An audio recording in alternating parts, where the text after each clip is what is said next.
Mark Brandon Reid, known by his nickname Chopper, was an Australian convicted criminal, gang member, and author. Reid wrote a series of semi autobiographical fictional crime novels and children's books. The 2000 film Chopper, starring Eric Bana, is based on his life. Reid was born on the 17th of November 1954 to former Army and World War II veteran of Irish descent. He grew up in the Melbourne suburb of Collingwood and Fitzroy. He was bullied at school, saying that by the age of 15 he had been on the losing end of several hundred fights. He was made a ward of the state by the age of 14 and was placed in several mental institutions as a teenager, where he stated he underwent electroshock therapy. When he was still young, Reid was already an accomplished street fighter and the leader of the Surrey Road gang, which had a notorious reputation for violence. He began his criminal career by robbing drug dealers based in massage parlours in the Prahran area. He later graduated to kidnapping and torture members of the criminal underworld, often using a blowtorch or bolt cutters to remove the toes of his victims as an incentive for them to produce enough money so that Reid would leave them alive. Reid spent only 13 months outside prison between the age of 20 and 38, having been convicted of crimes including armed robbery, firearm offences, assault, arson, impersonating a police officer, and kidnapping. While in Pentridge Prison's H Division in the late 1970s, Reid launched a prison war. He was a member of the Overcoat Gang.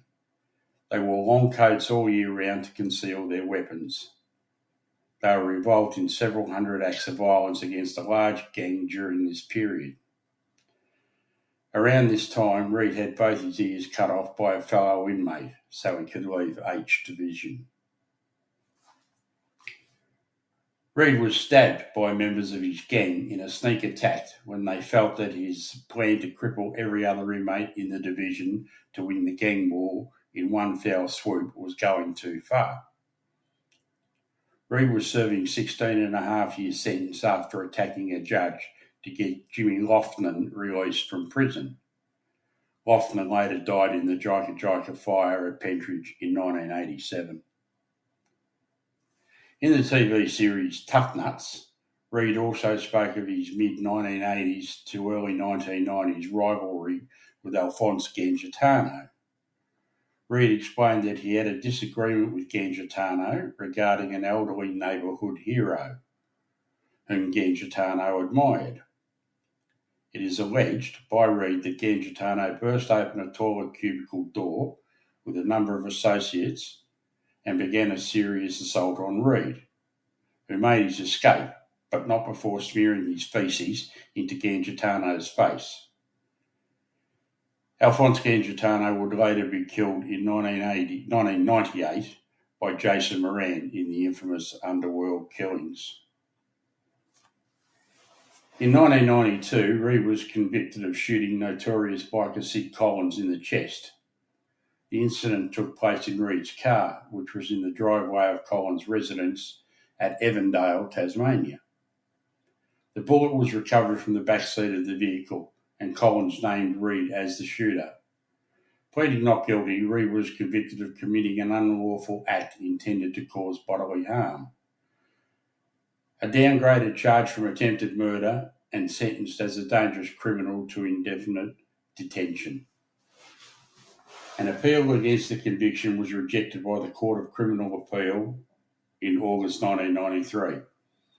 A second appeal against the sentence was argued on 28 February 1994 on the grounds that it was manifestly excessive and also specifically in request of the dangerous criminal declaration. The second appeal was rejected on the 10th of March 1994 in the subsequent review of the dangerous criminal declaration on 18th of July 1997. Reid's lawyer Hodgman succeeded in overturning the declaration. Reid was granted parole early in 1998 and regained his freedom in 2002. Reid was again questioned over the disappearance of Sid Collins, who was still on the Australian missing persons list after going missing in suspicious circumstances. Before his death, Reid admitted to having murdered Collins in his last broadcast interview on the 60 Minutes program aired on the 20th of October 2013. In 2001, Reid was featured in an advertisement on behalf of the Pedestrian Council of Australia, warning of the dangers of drunk driving. In 2005, Reid embarked on a tour of Australia, performing a series of shows titled I'm Innocent with former VFL footballer Mark Jacko Jackson, and later toured Sydney in a stage show with a new co-star, former crooked detective and murderer Roger the Dodger Rogerson. Reid married Mary Ann Hodge in 1995 while imprisoned in Risdon Prison in Tasmania for the shooting of Sydney Collins. They had one son and divorced in 2001. On 19th January 2003, he married longtime friend Margaret Cassar, and they had one son. Reid contracted hepatitis C during his time in prison, possibly as a result of using shared razor blades. In March 2008, he revealed he had only 2 to 5 years to live and required a liver transplant. However, he refused to agree to the procedure, stating that while a transplant would save him, he did not want one when an organ could be provided for someone else. In April 2012, he was diagnosed with liver cancer. He underwent surgery in July 2012 to remove tumours from his liver, and in late September 2013, he was admitted to a Melbourne private hospital in failing health. He died of the illness on 9th of October 2013, aged 58, in Parkville. Reid is buried in an unmarked grave at the Faulkner Memorial Park. This bio is from Wikipedia. Whilst no one should glorify death at the hands of someone else, it is something that is part of our society.